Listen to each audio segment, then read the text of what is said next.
Hello, this is Professor Laird, and this is Chapter 3 in the Political Ideologies class. We'll be talking about liberalism, which is the philosophy upon which our U.S. system of government is based. This is a lot to talk about in this particular chapter, so I'm going to break it down into two parts. This one will be for Part 1. So let's talk about the concept of liberalism before we get into its inceptions here and how it equates to our different concepts of human nature. The individual is capable of living free out in the world rather than to be constantly dominated by dictators, religious doctrine, emperors, kings, things like that, and that humans are rational, self-interested, competitive creatures. We talked a little bit about rational behavior. That simply means that humans are able to recognize what's in their best interests and how to go about trying to maximize that or obtain that. We're also looking at the concept of equal opportunity for everyone out there to be able to succeed according to their own levels of interests or skills or motivations.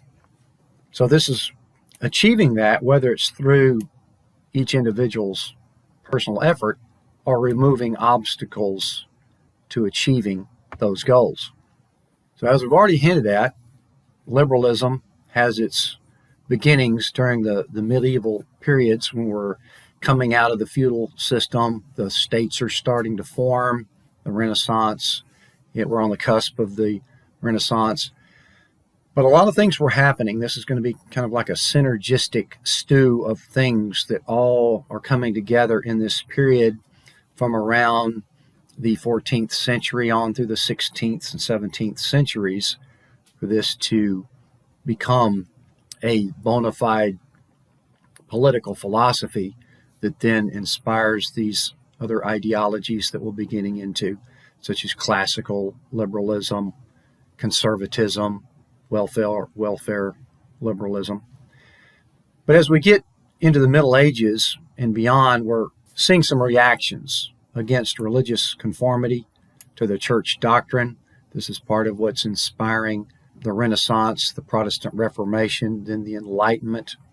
Also a pushback against this ascribed status of being pretty much stuck in the class in which you're born. There's no chance of you getting out of that particular class at birth.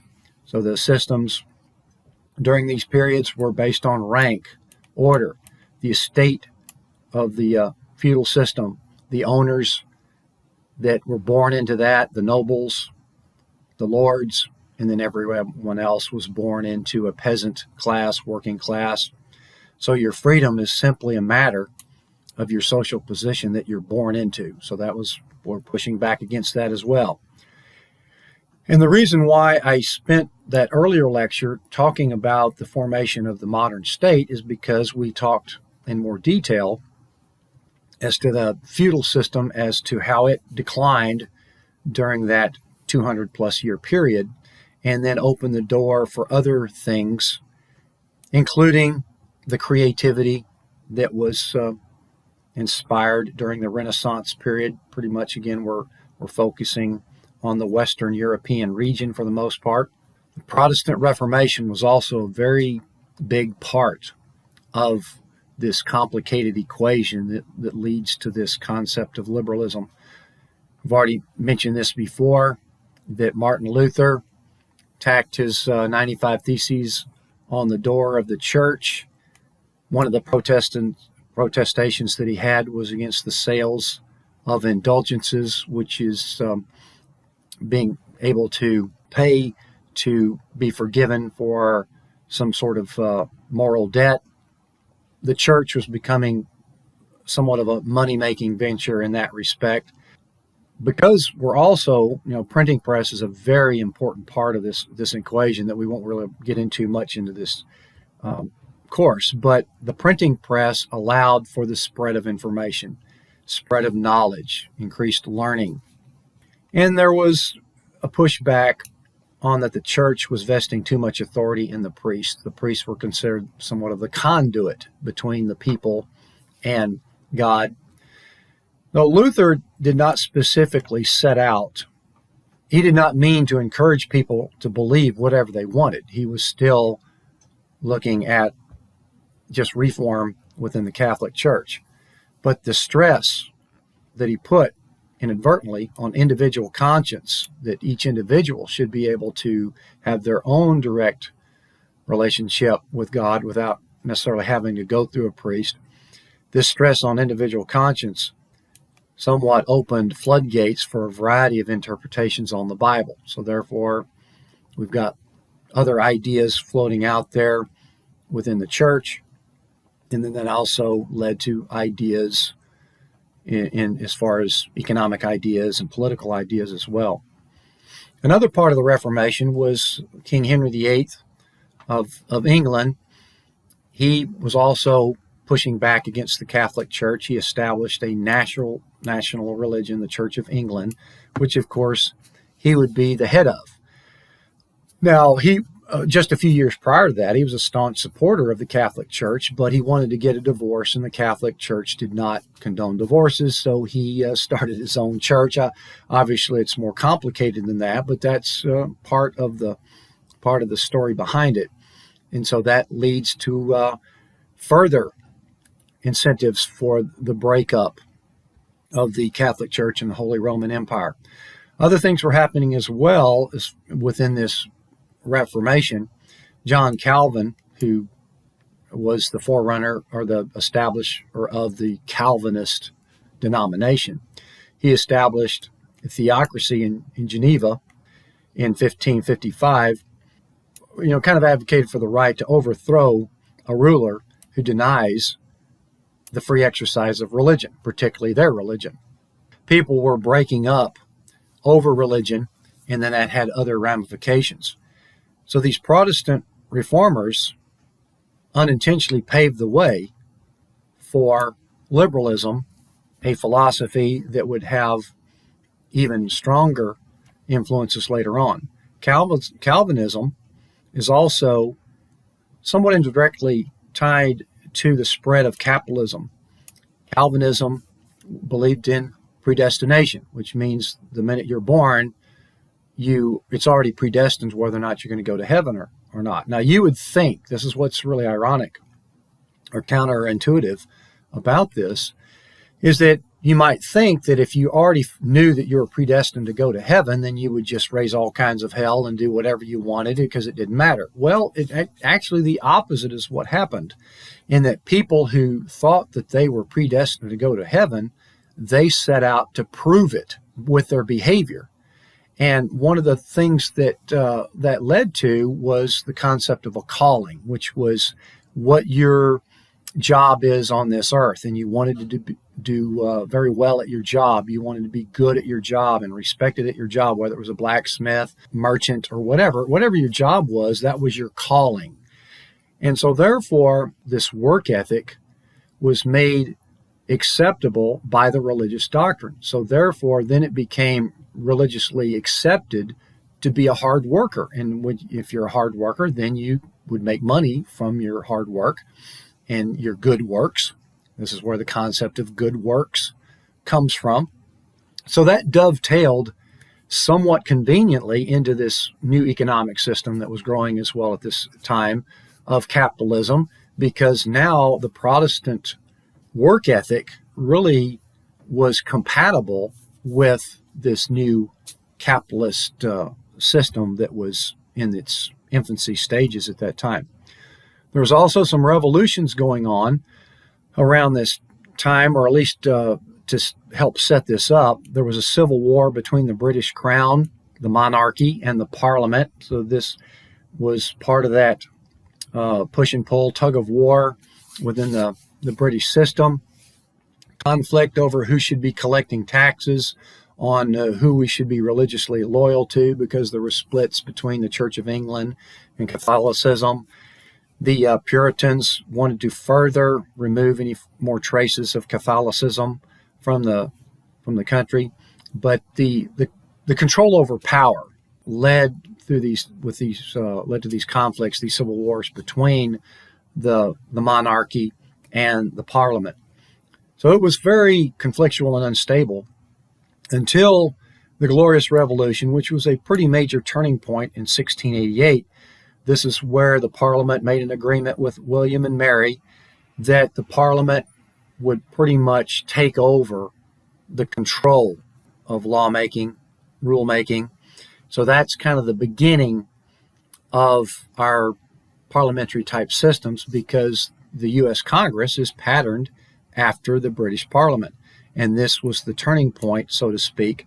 They also accepted a Bill of Rights, which recognized certain individual rights of freedom and property rights. So that was also a very big landmark as far as shifting over from a monarchical system to a rule of law type of system.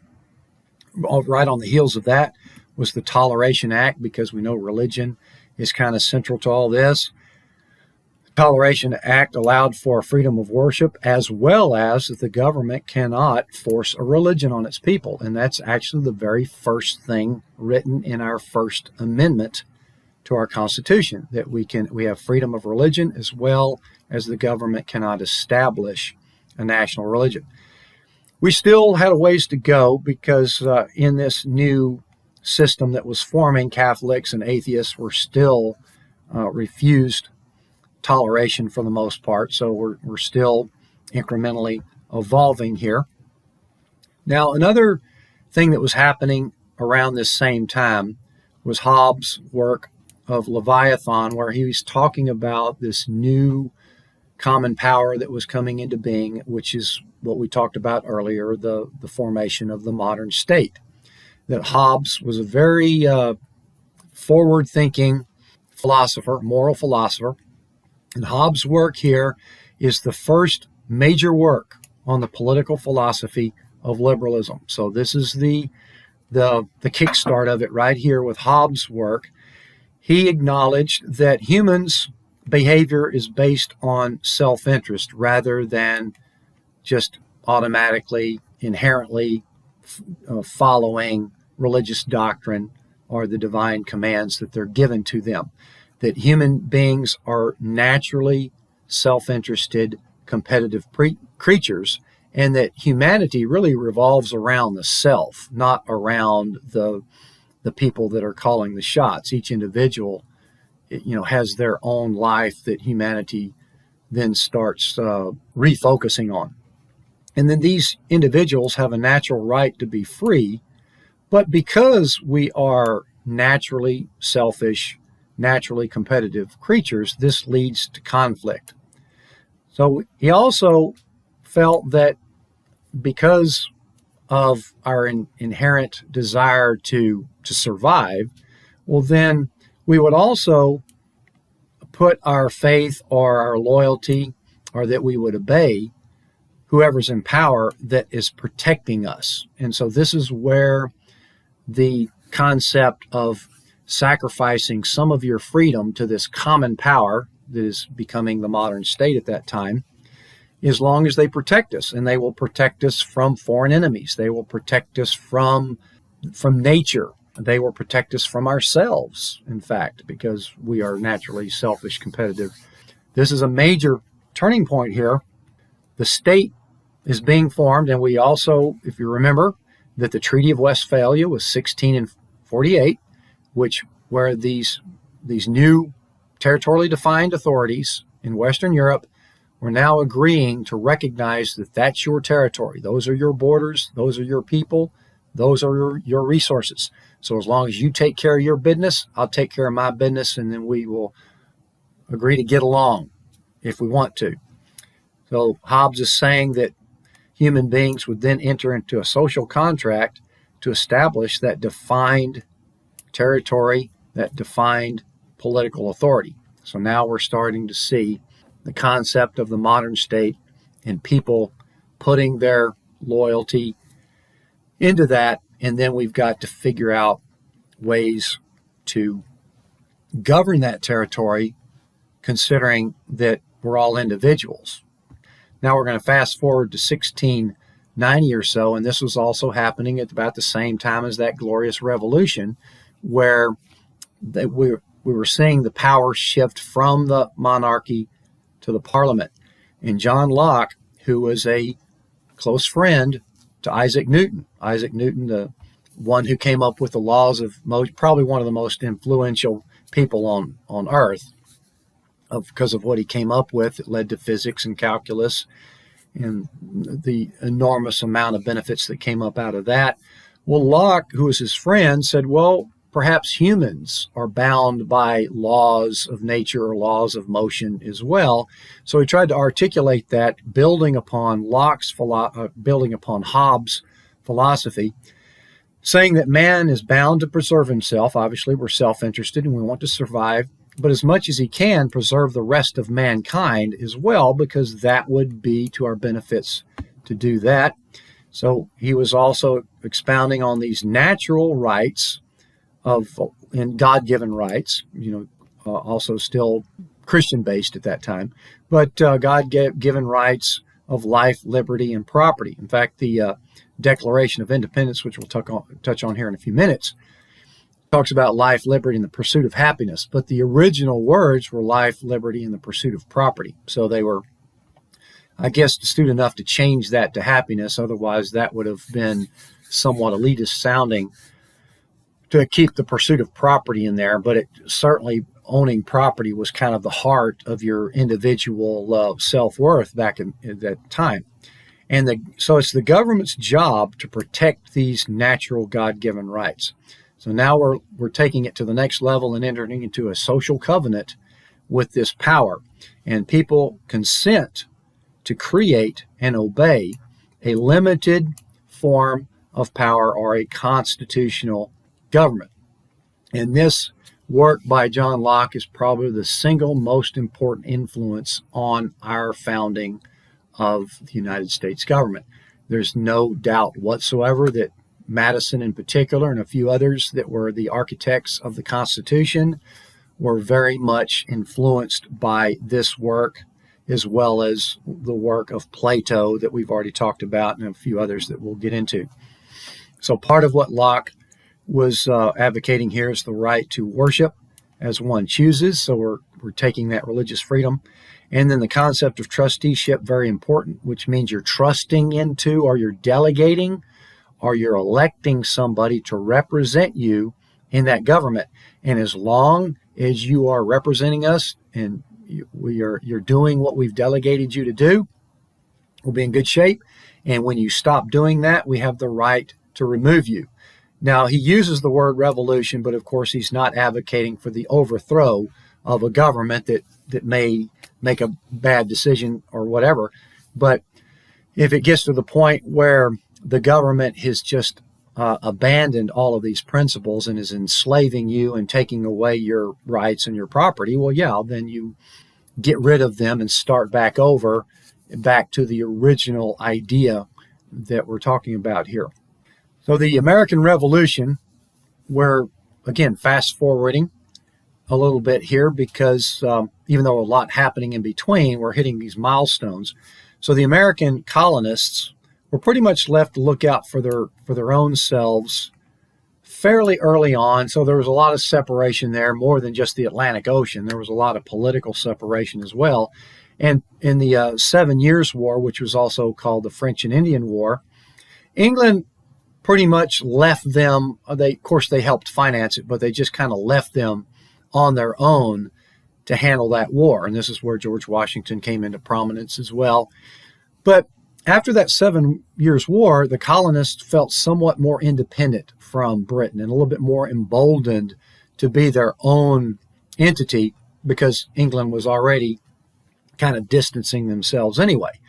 But to compound matters, England also begins to levy more and more taxes on them and very little representation in the British Empire. So that taxation without representation kind of starts to build, which is the central issue that's leading to independence. These are just a few: the Sugar Act, Stamp Act, Quartering Act, the Boston Massacre, which was a reaction against one of these acts and 5 colonists were killed in the resistance, so that made it even more critical. The British also established even more harsh, what they call the intolerable acts, that even put some military control in certain areas. So it started to get worse and worse. The Tea Act actually granted a monopoly on the tea trade to the British East India Company, and the Boston Tea Party, of course, famously was another one of these acts of protest. So things were building, and then Paine's Common Sense, written in 1776, was also very influential. Talking about government, yes, is a necessary evil, but it should not be intolerable. So again, we're going to have to kind of encapsulate the American Revolution here. But the Declaration of Independence was written in 1776, immediately upon wanting to separate from England, and of course then the Revolutionary War ensued. The Declaration of Independence also states that all men are created equal. Now, again, back in those days, you could take that somewhat literal because men ran the show. So this was somewhat of a compressed version of liberalism. It did not account for the slave population that was already there, or the property qualifications that we've touched on a little bit already, that women were excluded. So we still had a ways to go, despite how incredibly important this phase was. So we have to kind of look at it from that perspective, that in the context of those times, this was a very important landmark progression, incremental to what's going to come after it. Now, we still did not have our two-party system yet, but the Republican or the representative style of government and the liberal traditions, which called for a little bit more pure democracy of letting the people have more say. At this point, they were still very closely entwined. We did not have a separation of parties yet until George Washington left. But the representative or the Republican form of advocates worried about the corruption of the people. So we needed to watch out for that and have good representatives of them in government. Liberals were looking kind of at the other side of that coin, that we got to be careful with the potential abuse of power by the government. So, but as far as policies goes, not a whole lot separating them. Constitution was 11 years later, and we'll talk about why that is somewhat briefly. We don't have a lot of time to get into that in detail, but a lot of stuff was happening right after we were granted independence, and it got somewhat chaotic because all the 13 states were wanting to do their own thing. So there had to be something to bring the states together. Constitution provided for a strong central government with limits on power. And we will talk about the Constitution in the next class. Now, the French Revolution came right on the heels of our Constitution. And interestingly enough, our concern, when you read the Federalist Papers, Federalist Paper number 10 in particular talks about the concern of a pure democracy and mob rule, tyranny of the majority. So this representative government that was established in the Constitution was really trying to prevent what happened in the French Revolution. The French Revolution is literally an example of what the framers of the Constitution wanted to avoid, and they successfully did avoid that. The French Revolution, however, was very messy. Now, obviously, they were looking at some of the same objections that other countries were looking at, such as the United States, as far as religious freedom. Under Louis XIV, who reigned for longest of any other person in Europe, during his period, the French were required to conform to the Catholic doctrine, so obviously no freedom of religion. And the Enlightenment, which was really one of the instrumental periods that we'll talk about in more detail later on, this age of reason was going to have to overcome the forces of superstition. Another thing that was pushing the French Revolution was this aristocratic privilege that you were born into. Nobles had the exclusive right to high positions in government as well as owning the property. And then political absolutism is that the king is placed above the law. So all of these things, much like the other revolutions that we've talked about, were all kind of coming to a head. And the third estate, which is a term of what the people were called, the first estate being the monarchy, second estate being the church or thereabouts, but the third estate was the people, and the people come together and draft a constitution in 1789. So this National Assembly comes together and they create a constitutional monarchy. So they're trying to create a hybrid with a constitution, but still keeping the monarchy in place.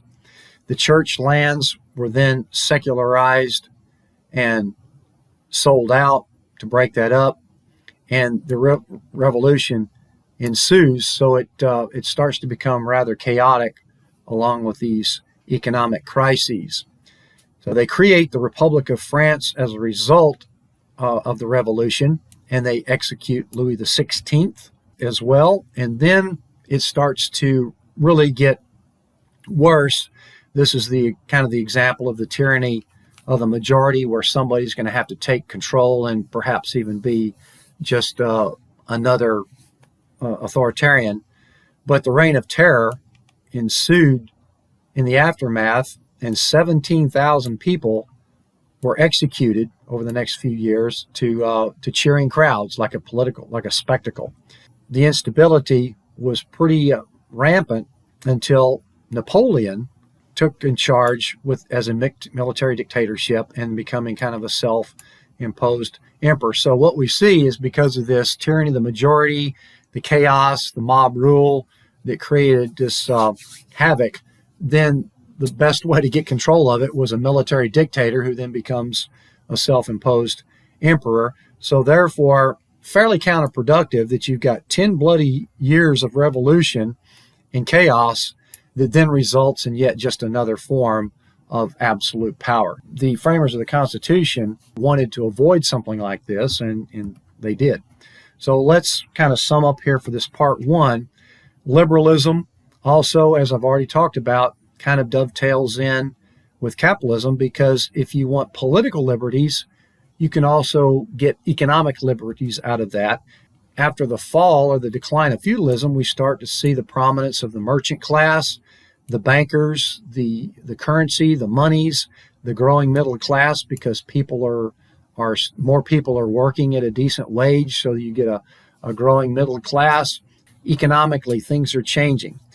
What we also have to touch on here is, during that colonial period where the Western European powers pretty much took over the rest of the world for the most part, is that they were using a system of what is called mercantilism, to where it was a state-run economic system, the accumulation of resources, or valuable gold and silver ores, the base of the money supply, to increase your power. So your economic system was a state-run, power-driven system, gaining economic strength at the expense of others. You were going to other lands, and this is where the exploration was being motivated to go out and find resources and bring those home, valuable things, sugars and spices and other things nices. And while they were doing that, they were exploiting the native indigenous populations, virtually slave labor or co-opted labor, in order to establish colonies there and extract the resources. They would even pay off the chieftains or the tribal leaders there with trinkets that were more valuable than anything they'd ever seen in their lives anyway. And they were also granting monopolies to these joint stock companies. I've already mentioned the British East India Company already. And they were tasked to go out, even with military backing, and extract these resources and bring them home to the home country. And they were actually given the right to govern as well as trade with these colonial territories. So for at least 200 years, the system of mercantilism ruled. And Adam Smith, one of the things that inspired his work, The Wealth of Nations, was his opposition to this mercantilist system. But capitalism starts to become more and more prominent. Economic exchange is a private matter between persons pursuing profits. Market system. Mandeville's famous essay, Fable of the Bees, talks about the pursuit of vanity and greed is actually better for society as a whole, because each individual person is trying to make their own lives better, whether you want to call it vanity and greed or whatever, but that has public benefits. So that gained some traction. The physiocrats also advocated a laissez-faire type system to where government should leave the market alone and let the market do what it needs to do. And then Adam Smith comes in and kind of fine-tunes all these things. Obviously, the physiocrats was one of his influence, but Adam Smith was a moral philosopher. He was not an economist. And he was attacking mercantilism and monopolistic behavior and felt like that it would be more productive if each individual could work and pursue their own self-interest, pursue their own talents and skills, and make a living at the same time providing a product that everybody wants and needs. And so therefore fine-tuning that system, which through his work becomes somewhat of the landmark of modern capitalism, that self-interest motivates people to provide goods and services that others want. And this is called the invisible hand. This invisible hand of self-interest and competition, which does not necessarily have to be written down anywhere, that will motivate people to provide a good product at a decent price that people are going to want to buy. With limited regulation, the government would try to stay out of this as much as possible. Banks would be the center of this to provide system of credit, savings, lending, borrowing. Government would just protect the public at large while letting this market system work with tax-supported infrastructure. Very important. Public works, most importantly, education. If you want to look at some of the best arguments as to why education would need to be a public good, well, they're right here in Adam Smith's Wealth of Nations. Tolls, for example, would be more burdensome on people than just a general tax to build roads. So, again, lots of things have happened since Adam Smith's writing where he's looking at creating more of a market system that is driven by individuals, where now we have a kind of an uber capitalist system that's driven by major corporations. So a lot has changed since then. Also advocates for free trade between countries using what will later be called comparative advantage, that whoever can make the product better and cheaper should trade with another country. So he was a moral philosopher, and he rejected Mandeville's selfish system. He was still looking at self-interested individuals, but they were channeling their talents into public benefits. So he was softening that somewhat and talking about human beings as sociable creatures as well as individualistic self-interested creatures. So we have to kind of keep that in mind, that the self-interest would be moderated by that. So this is the end of part one on liberalism. As you can see, a lot to talk about here. So we'll pick up part two after we've talked about the Constitution and the Bill of Rights.